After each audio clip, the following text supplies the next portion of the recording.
namicha tokkotu dudduuba teessoo abbaa lamaarra qofaadhuma isaa taa'eetu nama tokko biratti hin dabaluu jedhe. Maaliif hin jedheeni haadha manaa koo taddana jiraa jedhe. Tarii dudduubaa dhufaa jirtii laata jedheetanii tole jedhee callise. Namni guutee namichi qofaadhumsaa wambarii abbaa lamaarra taa'a. Dhaqeetanii deemuudhaaf jennaa isaa banaa kenniin jedheen. Qarshii nama lamaa naa kenne. Wambariin garuu duwwaadha. Yeroo guutee buufata konkolaataa keessaa bahuudhaaf jedhuni ani bakkeetti baanaan hin dhaabadhu karaarraa asumatti waamiin jedheen. Qarshii keessii kaffaleera waan ta'eef bayii jedhe. Teessoon bar duwwaadha jennaani duwwaa miti haadha manaa koo tasjiraa naan jedhe. Gaaffiin atti ta'e namoonni baay'ee wal gaggaafatu maa inni jedhanii. Calliseetanii cufadhee deemsa jalqabe qarshii koo fudhadheera waan ta'eef jechaadha.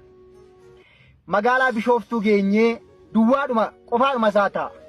Moojoo geenyee qofaadhuma isaa ta'a. Maqii geenyee qofaadhuma isaa ta'a. Magaalaa Baatuu yeroo geenyu dhuma irratti yemmuu namoonni bu'anii innis hin bu'e. Teessoon garuu duwwaadhuma haati manaansaas biran jirtu.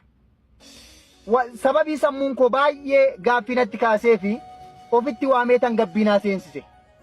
Obboleessa koo dhiifama naa godhi. Maaliif teessoo duwwaatti kaffaltee dhufte hin jedheeni. Achi booddee dargaggeessadha baay'ee bareeda. Seenaan isaa dheeraadhaa naan jedhe. Ani mucaa Wallaggaati.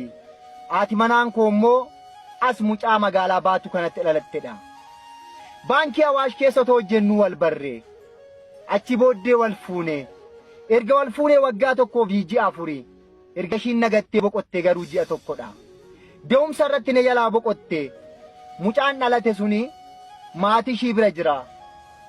Yeroo hundumaa yemmuu magaalaa Baatuu dhufnu teessoo abbaa lamaa sanarra malee hin teessu ishiitu nuu qaba.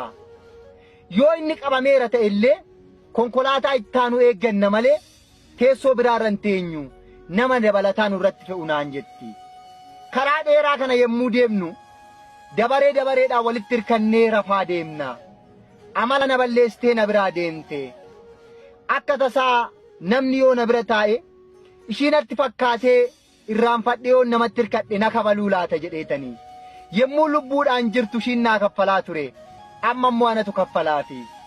Yoo nani booddee ishii jiraadhe illee abbaa manaa koo tasjira jetteetu namoota wal lolaa borsaa ishiirra keesse qarshiitti kaffaltee na eegdi. Amma immoo dabatan kootii naan jedhe. Baay'ee keessi koo cabe baay'een gaddes. Yemmuu magaalaa Baatuuti ol deebi'uusi teessoo sanatti kaffalee malee hin deebi'uu naan jedhe. Waanan gaddeefani qarshii isaa sana deebiseef gonkumayyuu hin fudhadhuu naan jedhe. Maal abbee akkamitti haadha manaa kooti ati isaaba kaffaltotoo ani jiruu naan jedhe. Sheemiin na qabe nan callise keessa koottan gadde.